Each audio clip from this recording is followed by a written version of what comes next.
Hey everybody, what's up and welcome back to today's video guys. And today guys, I'm going to be showing you how to go ahead and set up the watch list in eToro.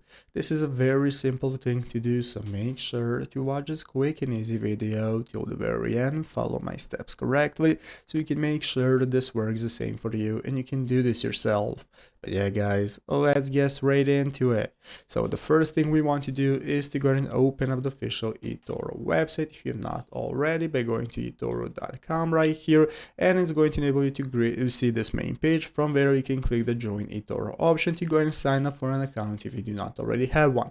If you have your account, just go ahead and log in the upper right corner using the login button, and now we are ready to go. If you're using your mobile device, just open up the application and do everything the same, and here you're going to be able to see your profile picture that you can open up and click to see your dashboard, wallet, and so on.